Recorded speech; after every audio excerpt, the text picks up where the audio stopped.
નમસ્કાર મિત્રો, શેરબજાર ગુજરાતી યુટ્યુબ ચેનલમાં તમારા બધાનું સ્વાગત છે. મિત્રો, આજે આપણે ટાટા ગ્રુપની કંપની વિશે વાત કરવાના છીએ, જે કંપની બોર્ડ મીટિંગમાં જાહેર કરી શકે છે કે રોકાણકારોને ડિવિડન્ડ આપશે. તો આ બોર્ડ મીટિંગ ક્યારે છે અને કેટલા રૂપિયાનું ડિવિડન્ડ આપી શકે છે, એના વિશે આપણે માહિતી જોઈએ.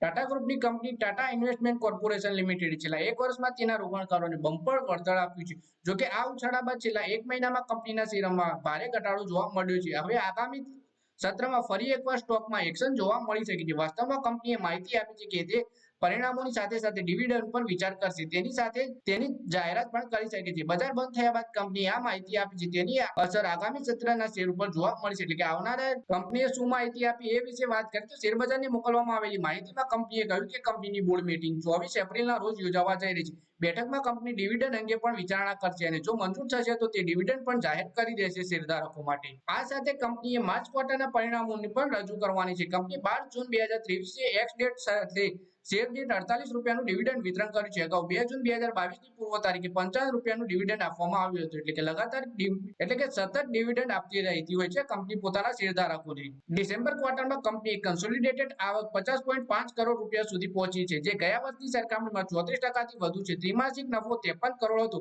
જે ગયા વર્ષની સરખામણીમાં 54% વધારે છે. સ્ટોકે મલ્ટીબેગર રિટર્ન આપ્યું હતું રોકાણકારોને. તો આ સ્ટોકે તેના રોકાણકારો માટે મલ્ટીબેગર સાબિત થયું છે. છેલ્લા 3 વર્ષમાં સ્ટોકે 6 ગણાથી વધ્યા છે. સ્ટોક પરનું વળતર 573% થયું છે. છેલ્લા એક વર્ષમાં રોકાણકારોને 253%નું વળતર મળ્યું છે.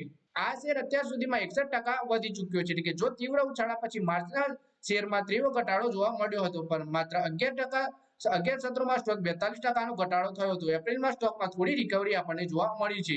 તો મિત્રો, આ વિડીયોમાં વાત કરીએ આપણે ટાટા ઇન્વેસ્ટમેન્ટ કોર્પોરેશન લિમિટેડના શેર વિશે, જેમાં રોકાણકારોને એક વર્ષમાં બમ્પર રિટર્ન તો મળ્યું છે. સાથે સાથે કંપનીએ રોકાણકારોને ડિવિડન્ડ પણ આપ્યું છે અને કંપનીની 24 એપ્રિલના રોજ બોર્ડ મીટિંગ થવાની છે, જેમાં પોતાનું ચોથા ક્વાર્ટરનું પરિણામ પણ રજૂ કરવાની છે અને જો બોર્ડ મીટિંગમાં મંજૂરી મળી તો રોકાણકારોની કંપની ડિવિડન્ડ પણ આપવાની છે. તો 24 એપ્રિલ આપણે યાદ રાખવાની. અને તો મિત્રો, આ વિડીયોમાં બસ આટલું જ. હવે મળીએ આવનારા વિડીયોમાં. ત્યાં સુધી વિડીયોમાં લાઈક કરો, કોમેન્ટ કરો અને વિડીયો પોતાના મિત્રો સાથે ફેસબુક, ઇન્સ્ટાગ્રામ, વોટ્સએપ બધી જગ્યાએ શેર કરો. શેરબજારની આવી જ માહિતી ગુજરાતીમાં જોવા માટે તમે ચેનલને સબસ્ક્રાઇબ કરી ઘંટડી પર દબાવી દેજો.